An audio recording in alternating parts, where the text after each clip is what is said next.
سے بچانا، اور تیسرا کتے کی قیمت اور حرام کا حرام زناکاری اور بدکاری کی قیمت کھانے سے بچانا۔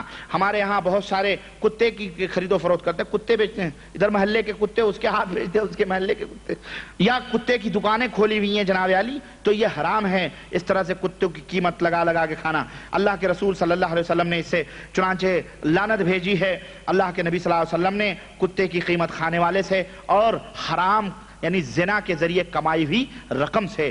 ہمارے ہاں آج کل سوشل بڑے ترقی یافتہ لوگ یہ کہتے ہیں کہ جناب عالی غریب عورتیں ہیں اس لیے اپنے پیٹ کے لیے وہ اپنی شرمگاہوں کے سودے کرتی ہیں۔ ایسی غربت بھی آدمی مر جائے لیکن یہ حرام کام تو کم از کم نہ کرے، بھیک مانگ کے کھا لے کچھ بھی۔ لیکن آج کل باقاعدہ اس کو تو فیشن بنا لیا گیا، بڑے بڑے ہوٹلوں میں، بڑے بڑے گھرانوں کی کالجز میں پڑھنے والی طالبہ اسٹوڈنٹس باقاعدہ فونوں پہ کال گرل کی کام کرتی ہیں جناب عالی، اور ان کے لپسٹک، ان کے نخرے، ان کا بیچارہ باپ 2000 5000 کمانے والا کہاں سے دے گا؟ کہاں سے وہ لائے گا؟ اس کے پڑھائی کے پینسل تک کا کاغذ نہیں خرید پاتا، وہ کہاں سے اس کے میک اپ اور اس کے سامان یہ کہاں سے آتے ہیں؟ یہ یہی سب چیزوں سے آتے ہیں کہ باقاعدہ بڑے گھر کالج جا رہی ہیں محترمہ، کالج ولج نہیں جاتی، وہ کال گرل بنے ہوٹلوں میں جا کے بڑے بڑے 10 منزلے ہوٹلوں پہ وہاں بیٹھ کر کے کوئی فلانا ہے پھر فلانا، ان کے بستروں کی زینت بنتی ہیں۔ اس طرح سے بھی اپنے یہ فتنے کا دور ہے۔ یہ وہ راستے ہیں جو میں بتا رہا ہوں آپ کو، تاکہ یہ تمام سب آپ اپنے ذہنوں میں رکھیں۔ اگر آپ باپ ہیں، اگر بھائی ہیں، کچھ بھی ہیں، اتنا نہ تعلیم دو کہ اس طرح سے جو ہے لڑکیاں آپ کے ہاتھوں سے ادھر ادھر چلی جائیں اور جب اڑ جائیں تو آپ ہاتھ مسلتے رہ جائیں اور کہیں کہ ہماری بیٹی ہمارا یا ہماری بہن ہماری ناک کٹا کے رکھ دی۔ ہرگز نہیں، بلکہ یہ شیطانی راستے ہیں، ان سے بچنے کی کوشش کرو۔ اسی طرح سے پیٹ کو یتیم کے مال دولت کھانے سے بچانا حرام، یہ بھی حرام ہے یتیموں کے مال کو کھانا۔ اسی طرح سے وہ مال جو شبہات کے مال ہیں، جس میں آپ کو شبہ ہے کہ یہ حلال ہے کہ حرام ہے، ان مالوں سے بھی اپنے پیٹ کو حفاظت، اس سے بھی بچاؤ۔ اور اسی طرح سے حرام کی جتنے بھی اقسام ہیں ان سے بھی اپنے پیٹ کو بچانا یہ ضروری ہے۔ اسی طرح سے پیٹ بھر کر کے کھانا کھانے سے بھی اپنے پیٹ کو بچاؤ۔ پیٹ بھر کے یعنی نٹی سے اوپر تک ایک لقمہ پانی پینے کی راہ نہ ہو اور پیپسی سرکائے جائیں، پیپسی سے سرکاتے ہیں، ہے نہیں؟ غلط بات ہے۔ اتنا نہ کھاؤ کہ آپ کی پیپسی مدد کرے اور جناب عالی وہ پانی گھسکا نہیں۔ اللہ کے رسول صلی اللہ علیہ وسلم نے فرمایا کہ مومن جو ہے وہ ایک آنت سے کھانا کھاتا ہے اور کافر 7 آنتوں سے کھانا کھاتا ہے۔ اتنی جگہ رکھو کہ ہوا تو سانس تو کم از کم لے سکو، یا کم از کم پانی کی جگہ تو رکھو۔ اس طرح سے اللہ کے رسول صلی اللہ علیہ وسلم فرمایا المسلم یأکل فی معن واحد، مسلم جو ہوتا ہے وہ ایک آنت سے کھانا کھاتا ہے، والکافر یأکل فی 7 امعاء، لیکن جو غیر مسلم ہوتا ہے وہ 7 آنتوں سے کھانا کھاتا ہے، یعنی زیادہ کھانا کھاتا ہے۔ تو مسلمان کی نشانی یہ ہے کہ وہ تھوڑا کھانا کھائے، اور کافر کی نشانی یہ ہے کہ وہ زیادہ کھانا کھاتا ہے کافر۔ تو زیادہ کھانا کھانے سے بچنا چاہیے، نہیں کھانا چاہیے۔ اسی طرح سے اب 19ویں، اور میں چاہتا ہوں کہ میں ختم کر دوں، تھوڑا سا رہ گیا ہے انشاءاللہ تعالی، تھوڑی پوائنٹس ہیں، میں اس بات کو یہاں ختم کرنا چاہتا ہوں۔ 19ویں پوائنٹ اس سلسلے میں تدبیر شیطان سے بچنے کی یہ ہے کہ اپنے شرمگاہوں کی حفاظت کرنا، نگاہوں کی حفاظت کرنا، زبان کی حفاظت کرنا، پیٹ کی حفاظت کرنا۔ اب آیا نمبر شرمگاہوں کی حفاظت کرنا۔ شرمگاہ، اللہ کے رسول صلی اللہ علیہ وسلم نے فرمایا کہ من یضمن لی ما بین لحییہ وما بین رجلیہ، کہ جو شخص اپنے داڑھی اور اپنے 2 ٹانگوں کے بیچ کی جو جگہ ہے اس کی مجھے ضمانت دے کہ وہ حرام چیزوں سے اس کو بچائے رکھے گا، تو میں اس کو تضمنت لہ الجنہ، تو میں اسے جنت کی گارنٹی دیتا ہوں، یعنی جنت میں وہ انشاءاللہ تبارک تعالیٰ داخل ہوگا۔ تو اسی طرح سے یعنی اپنا شرمگاہ کی حفاظت آدمی کو کرنی چاہیے، اور اس کی حفاظت کس طرح سے؟ چنانچہ زناکاریوں سے، زناکاری سے اپنے شرمگاہوں کی حفاظت کرنا۔ اللہ کے رسول صلی اللہ علیہ وسلم نے فرمایا، حضرت ابو ہریرہ کی روایت، کہ لا یزنی الزانی حین یزنی وہو مومن، زانی جب زنا کرتا ہے تو وہ ایمان کی حالت میں زنا نہیں کرتا ہے، اس وقت وہ مومن نہیں رہتا ہے۔ ولا یسرق السارق حین یسرق وہو مومن، چوری کرنے والا چور جب چوری کرتا ہے تو وہ اس وقت مومن نہیں ہوتا ہے۔ ولا یشرب الخمر، جہاں شراب پینے والا شرابی جب وہ شراب پیتا ہے تو وہ مومن ہوتا ہے۔ یہ حدیث صحیح بخاری اور صحیح مسلم کے اندر ہے۔ اسی طرح سے یہ اللہ کے رسول صلی اللہ علیہ وسلم نے گویا زنا کرنے سے آدمی کو تعلیم دی ہے کہ زنا، اپنے شرمگاہ کی زنا سے بچاؤ، زنا کاریوں سے بچاؤ۔ اسی طرح سے اپنے شرمگاہوں کو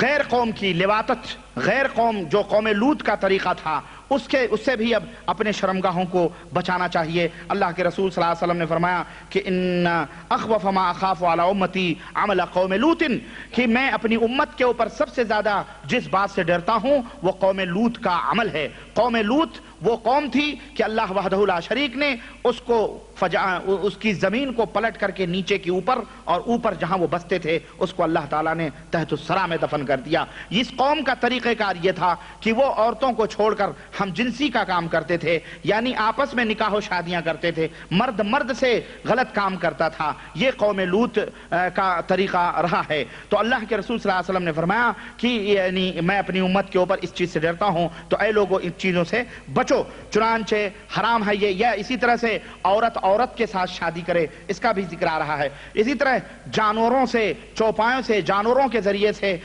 جو ہے اپنی شہوت کو بجھانا، یہ بھی اسلام کے اندر حرام ہے۔ اس سے بھی اپنی شرمگاہوں کی حفاظت کرنی چاہیے۔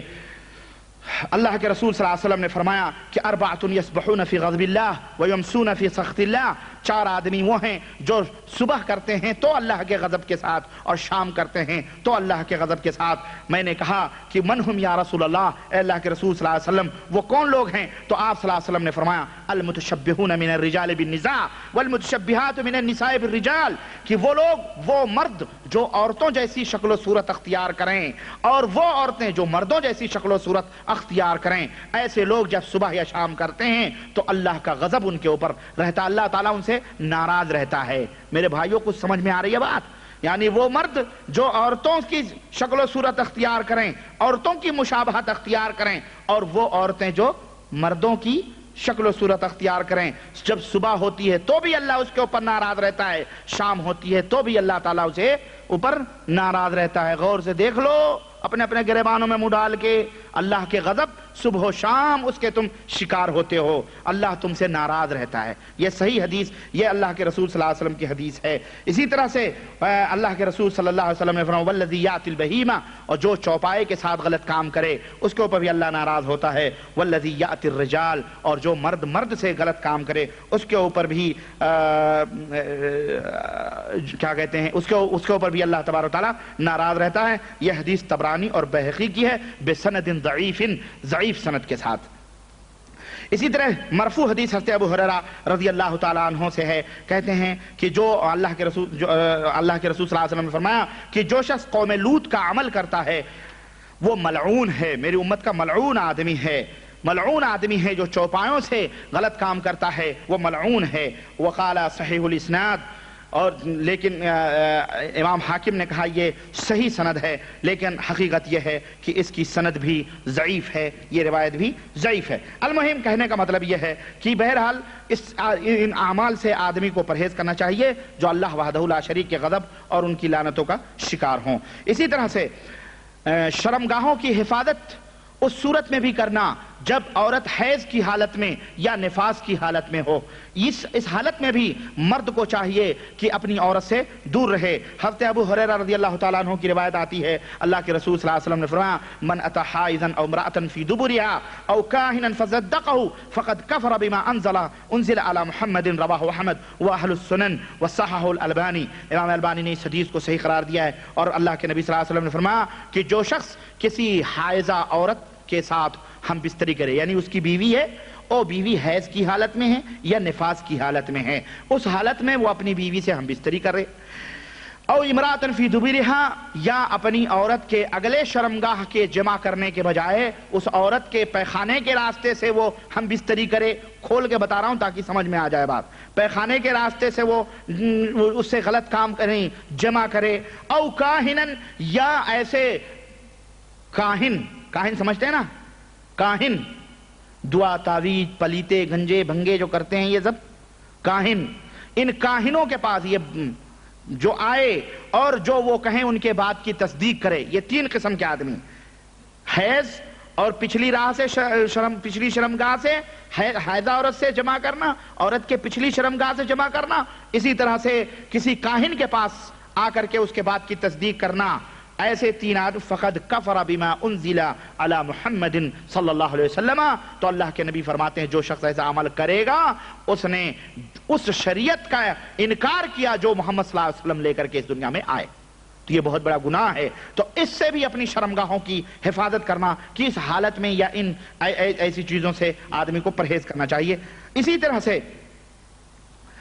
طرح سے شرمگاہوں کی حفاظت، عورت سے نکاح کرے، اس سے بھی پرہیز کرنا چاہیے، اس سے بھی بچنا ہے، اس سے بھی اپنے شرمگاہ کی حفاظت کرے۔ اور وہ یہ ہوتا تھا کہ عورت کے ساتھ غلط کام کرے، سمجھ رہے ہیں؟ یعنی اب وہ آپ سمجھ رہے ہیں اس میں یہ بھی حرام ہے۔ اللہ تبارک تعالیٰ نے فرمایا والذین ہم لفروجہم حافظون، کہ وہ مومن بندے وہ لوگ ہیں جو اپنے شرمگاہوں کی حفاظت کرتے ہیں۔ اس کے اندر مومن مرد مومن عورتیں دونوں کے دونوں شامل ہیں۔ خلاصے کلام یہ ہے کہ مسلمان کے اوپر یہ واجب اور فرض ہے کہ وہ ہر ان تمام حرام کاموں سے اپنے، چاہے وہ مرد ہو یا عورت ہو، اپنے شرمگاہوں کی حفاظت کریں جو کہ حرام ہے شریعت اسلامیہ کے اندر، اس لیے کہ شاید جب کثرت گناہ آدمی کے اوپر ہوں گے، یعنی گناہ جب زیادہ ہوں گے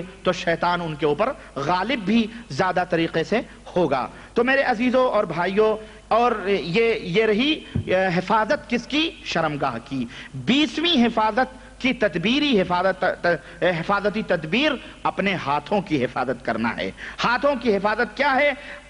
کسی مسلمان بھائی کو قتل کرنے سے رک جانا، اسی طرح سے ہاتھ کو کسی بھی بے گناہ، چاہے وہ کافر ہو، چاہے وہ غیر مسلم ہو یا مسلم ہو، اس کو بے گناہ ہے اس کو قتل کرنے سے اپنے ہاتھوں کو روکنا۔ اسی طرح سے اجنبیہ غیر محرم عورت سے مصافحہ کرنے سے اپنے ہاتھوں کو روکنا۔ اسی طرح سے، اور یہ بڑی تفصیل کی اس میں بات ہے، بہرحال اتنا آپ سمجھ لیں۔ اسی طرح سے سونے کے زیورات، مرد اپنے ہاتھوں کے اندر سونے کی انگوٹھی، سونے کا کنگن، سونے کی چیزیں پہنے، اس سے بھی اپنے ہاتھوں کی حفاظت کرنا۔ اسی طرح پتے وتے جو کھیلتے ہیں، شطرنج، پتے اور تاش اور جوئے سٹے، اس سے بھی اپنے ہاتھوں کی حفاظت کرنا۔ اسی طرح ان تمام، یہ سب حرام ہیں، ان تمام سب چیزوں سے اپنے ہاتھوں کی حفاظت کرنا۔ اس سے بھی شیطان، اگر آدمی ہاتھوں کو ان چیزوں میں داخل کرے گا تو ظاہر ہے کہ شیطان اس کے اوپر غالب آئے گا۔ اسی طرح سے گھر کی حفاظت کرنا، اور گھر کی حفاظت کس طرح سے؟ کہ جب گھر کے اندر جائے تو داخل ہونے کی دعا پڑھنا۔ اللہ کے رسول صلی اللہ علیہ وسلم نے فرمایا کہ جب آدمی اپنے گھر کے اندر داخل ہو اور کہے اللہم انی اسألک خیر المولج و خیر المخرج، بسم اللہ ولجنا و بسم اللہ خرجنا وعلی ربنا توکلنا ثم یسلم علی اہلہ، کہ جب آدمی یہ دعا پڑھے تو اپنے اہل و عیال کے اوپر پھر سلام کرے۔ تو اللہ کے رسول صلی اللہ علیہ وسلم فرماتے ہیں کہ یعنی یہ حکم ہے اللہ کے نبی صلی اللہ علیہ وسلم کا کہ جب آدمی گھر میں جائے تو اس طرح سے کرے۔ تو یہ دعا گھر کے اندر داخل ہونے کی دعا پڑھے۔ اسی طرح سے کھانا کھانے اور پانی پینے کے وقت اللہ کی یاد کرے۔ اللہ کے رسول صلی اللہ علیہ وسلم نے فرمایا کہ اے لوگ، جب تمہیں کا کوئی گھر میں داخل ہو تو اللہ کو داخل ہونے کے وقت یاد کرے، یعنی بسم اللہ کہہ کر کے داخل ہو۔ کھانا کھائے تو بسم اللہ کر کے۔ شیطان کہتا ہے جب کوئی آدمی گھر میں بسم اللہ کر کے داخل ہوتا ہے اور کھانا بسم اللہ کر کے کھاتا ہے تو شیطان کہتا ہے نہ ہی آج اس گھر میں سونے کی جگہ ہے نہ کھانے کی جگہ ہے۔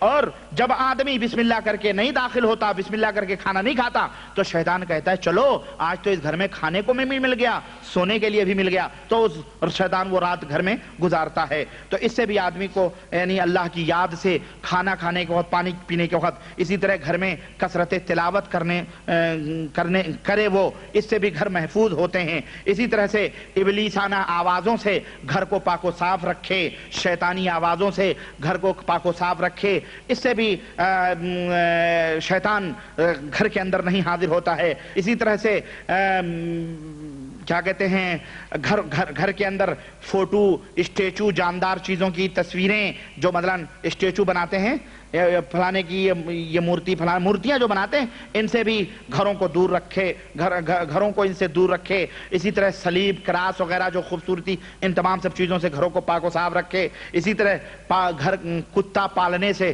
گھروں کے اندر کتا پالنے سے، اس سے بھی گھر کو پاک و صاف رکھے. ورنہ اللہ کے رسول صلی اللہ علیہ وسلم فرماتے ہیں جس گھر میں کتے ہوتے ہیں اس گھر میں اللہ کے فرشتے نہیں آتے ہیں، اور جہاں اللہ کے فرشتے نہ آئیں تو ظاہر ہے کہ اللہ وہاں تو شیطان ہی آئے گا. اسی طرح سے گھر کے اندر کثرت کے ساتھ نفلی نمازیں پڑھے، اس سے گھر محفوظ ہوتے ہیں. اسی طرح سے گھر کے اندر اچھی بات کہے، مسکرائے.